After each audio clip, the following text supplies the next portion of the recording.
Sveiki, te ir īsts video par to, par mērķtiecību, vai katrai būtnei, vai katrai lietai ir savs mērķis.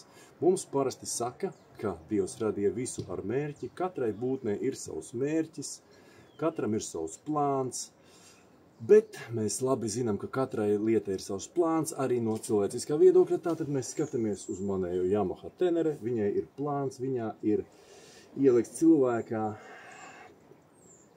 gudrība, cilvēka prātošana par to, kā pārvietoties, kā notiek, kā saka, visi procesi pasaulē, kā tiek dedzināta degviela un citādas lietas. Kā viņš domāts priekam, pārvietošanās un tādai lietai. Katrā ziņā tas ir piemērs priekš cilvēka radītās būtnes, bet viņš ir taisījis viņu no lietām, kas jau ir eksistējošas, un pārveidojas tādā konkrētajā šī lietā. Ja?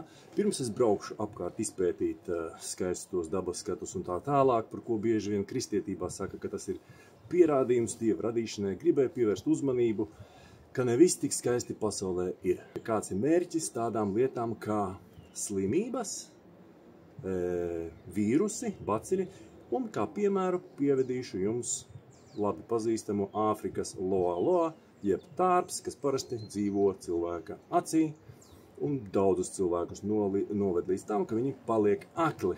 Te ir dažas fotogrāfijas, kas parādīs jums, ka, varat arī paskatīties internetā, tad kāda jēga ir šitam tārpam?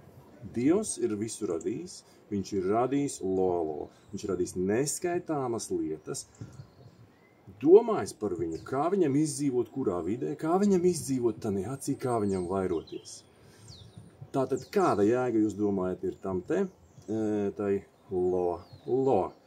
Bieži vien Bībelē teiks, skaidrotāji teologi teiks, kad jēga tam visam sākumā bija visi nekaitīgi ēdenes dārzā, lauvas nēda, kā saka, aitiņas, un pēkšņi, kā cilvēks sagrēkoja, lauva sāka ēst aitiņas, un ar to pašu savu grēku cilvēks pārveidoja visu, kā saka, visu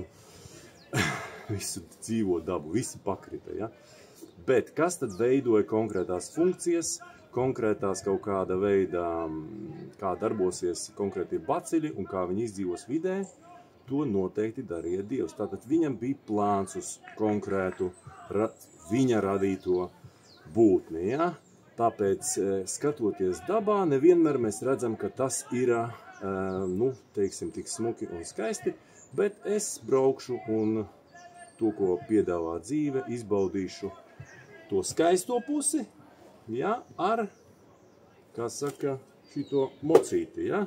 Un tas ir pierādījums, ka cilvēks spēj radīt labas lietas, smukas, cilvēkam patīkamas, ja. Nevienmēr jābūt radītājam, kas rada sliktas lietas. Ja?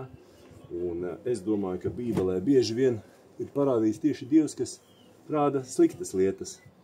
Tāpēc es domāju, ka cilvēks var darīt arī labas lietas.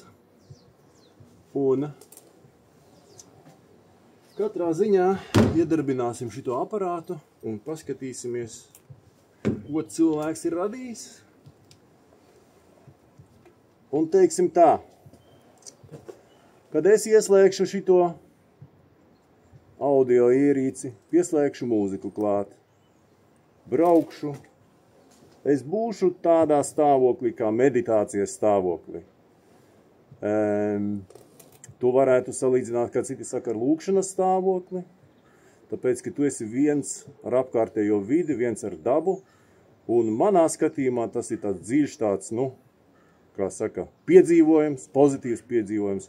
Citreiz viņi saka reliģisks piedzīvojums, bet tie, kas nav braukuši ar motociklu, nezina, kas tas ir. Tāpēc jūs varat teikt, ko jūs gribat.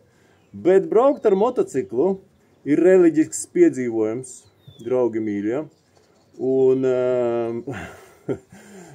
teiksim, ja jūs domājat, kad baznīcā jūs jūtat kaut kāda veida gandarījumu un tā tālāk, ka tas ir tas, kas, ko Dievs to dara, ja?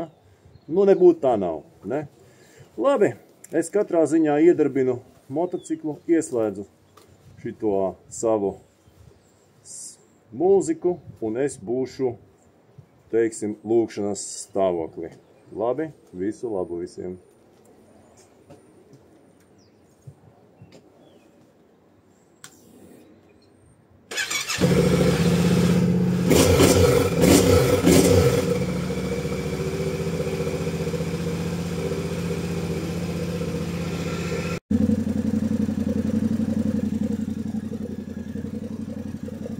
Halo, man te bieži vien prasīja, vai tiešām es kādreiz nebiju izjutis lūkšanā, meditācijā Dieva klātbūtni.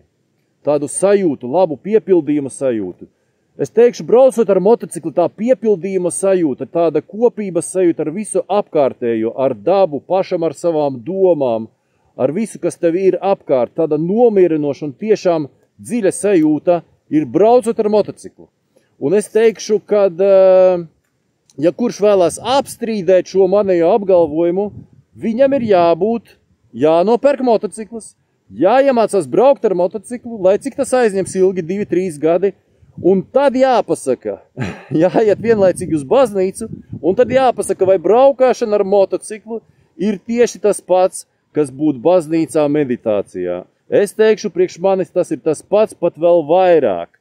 Un lūdzu, saka, vajag pamēģināt, vajag atgriezties no grēkiem, vajag iet uz baznīcu, un tad tikai tu zinās. Es teikšu tā, lūdzu, nopērciet motociklu, un tad jūs sapratīsiet, ja?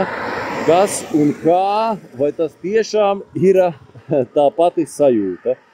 Un tie, kas nav izbraudījuši ar motociklu braukšanu, tiem lūdzu nekomentēt, jo jūs nezināt, par ko jūs runājat. Tāpēc lūdzu ņemiet to vērā, ja? Es braukšu un tālāk baudīšu to kopību ar to, ko kādreiz es izjūtu tad saucamā lūkšanā, meditācijā un vai baznīcā. Un ja man tagad teiktu, vai es samainītu stundu braucot ārpusē pie dabas, vai stundu baznīcā, es loģiski pateiktu, kā stundu uz motocikla.